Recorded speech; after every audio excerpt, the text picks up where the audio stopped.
In Look East this lunchtime, with 2% of the population suffering from long COVID, how this bus is going out to check people's lungs. Hello First this lunchtime. It's thought that 1.3 million people in the country are currently living with long COVID. That's 2% of the population, and many more could be undiagnosed. That's why a bus is taking to the streets of Essex to check people's lungs and refer them for help if needed. Our health correspondent Nikki Fox went to see it in action.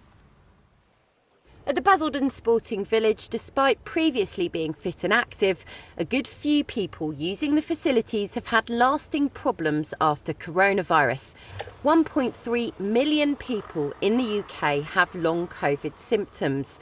That's why this bus is in the car park to test people's lungs for lasting damage. I want you to blow out as hard and fast as you can. The spirometry test can pick up conditions like asthma or scarring of the lungs. Deep breath in and blow. Keep going, keep going, keep going, keep going, keep going, keep going, keep going, keep going. Christine Cronin met her local over 50s walking group here and spotted the bus in the car park, so decided to get checked out.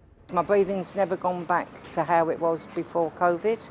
And I did put it down in the beginning because I wasn't exercising. I mean, we was all indoors for ages, so I put it down to that at first.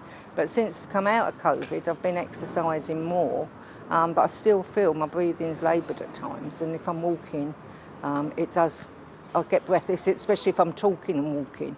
Christine's lungs are fine. She just needs to build up her fitness. It reassured me that there's nothing actually wrong. The breathlessness is just possibly either psychological from COVID, but there's not actually anything wrong with my lungs, so it's reassured me for that.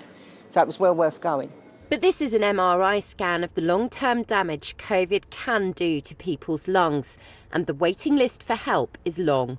When we first set it up in this area, we had 2,000 people that were waiting for an appointment that needed to be seen, and there are still people coming through on a regular basis now. And that's the tip of the iceberg. That's it, relax your arm down. Helen Williams thinks she had COVID in March 2020, but was never diagnosed. Sometimes I'll be running up the stairs and I'll just have to stop and sit down, and again sometimes even sit on the floor because I think I'm going to pass out. It's kind of almost breathless and then feel that I'm going to black out. Bad news though, she can't have a lung test as she may have more urgent issues. I've been told that my blood pressure is very high, which I've never had before, and they can't do the spirometry test because my blood pressure is so high. So I need to get to the doctor and follow up the reason why that is. This queue reflects the need.